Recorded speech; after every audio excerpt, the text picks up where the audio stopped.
আজ আপনাদের সাথে খুবই মজার একটি রেসিপি নিয়ে হাজির হয়ে গেলাম। রান্নার জন্য উপকরণ লাগে খুবই কম, পেঁয়াজ, মরিচ আর ডিম হলেই আসলে হয়ে যায়। তবে খেতে অসম্ভব মজার হয়।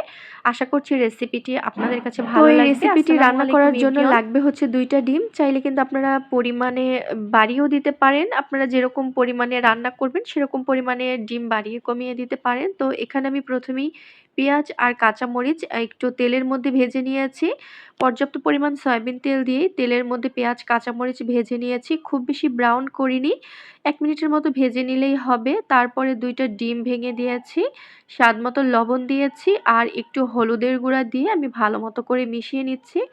তারপরে আমি অ্যাড করে দিলাম পেঁয়াজ কলিগুলো দেখে তো বুঝতে পারছেন আমি ছোট, ছোট রিং করে কেটে নিয়েছি। আর এখানে আমি ২ টা ডিম দিয়ে আমরা যে বাজার থেকে ১ মুঠ পরিমাণে পেঁয়াজকলি নিয়ে আসি তার হাফ আমি নিয়েছি। চাইলে কিন্তু এখানে আপনারা ডিমের পরিমাণ বাড়িয়ে দিতে পারেন। তবে ২ টা ডিম দিয়ে ১ মুঠের থেকে অর্ধেক পেঁয়াজকলি একদম পারফেক্ট ভাবে ভাজা হয়ে যায়। ডিমের পরিমাণও ঠিক থাকে আর পেঁয়াজের কলির পরিমাণও ঠিক থাকে।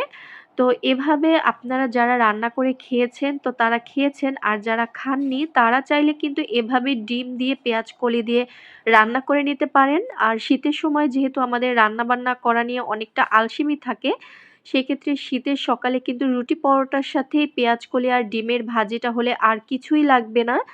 আর সাথে আপনারা সাদা ভাতের সাথেও কিন্তু মানে গরম, গরম সাদা ভাতের সাথেও কিন্তু এই পেঁয়াজকলি ভাজি খেলে কিন্তু আর কোনো তরকারিরই দরকার হবে না। তো পেঁয়াজকলি আর ডিম দিয়ে আমি ১ম এই খুব ভালো মতো করে একটু মিশিয়ে নিয়েছি। একদম ১ম এই ঢেকে দেইনি। একটু ভালো মতো করে নেড়ে-চেড়ে নিয়ে তারপরে আমি ঢাকনা দিয়ে ঢেকে দিয়েছি। আর ঢাকনা দিয়ে কিন্তু খুব বেশি সময় ঢেকেও রাখার দরকার নেই। ২ থেকে ৩ মিনিটের মতো ঢেকে রাখলেই কিন্তু পেঁয়াজকলি সিদ্ধ হয়ে যাবে। পেঁয়াজকলি কিন্তু খুবই নরম। সিদ্ধ হতে খুব বেশি সময় লাগে না। তো ২-৩ মিনিট ঢাকনা দিয়ে ঢেকে রান্না করার পর আবারও আমি ঢাকনাটা তুলে নেড়েচেড়ে নিচ্ছি। তো এটা আসলে নাড়াচাড়ার উপরেই রান্নাটা করে নিতে হবে। মাঝখানে ২-৩ মিনিট একটু ঢাকনা দিয়ে ঢেকে দিলেই হয়ে যাবে। তো খেতে কিন্তু অনেক মজার হয়। আপনারা যারা এখনো ট্রাই করেননি তারা চাইলে কিন্তু অবশ্যই একবার হলেও ট্রাই করে দেখতে পারেন। রান্না করে নেওয়া কিন্তু অনেক সহজ। সকালবেলার নাস্তা কিন্তু আমরা একটু কম ঝামেলা করে খেতেই পছন্দ করি। তো পেঁয়াজকলি আর ডিমের ভাজিটা কিন্তু সেরকমই একটি নাস্তার রেসিপি বলতে পারেন। আপনারা রুটি পরোটার সাথে একদম সিম্পলি এই পেঁয়াজকলি আর ডিমের ভাজিটা দিয়ে খেতে পারেন। আর কিছুই লাগবে না সাথে।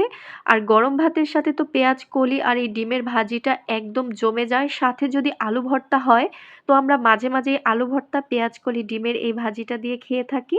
ভালো লেগেছে বলেই কিন্তু শেয়ার করেছি।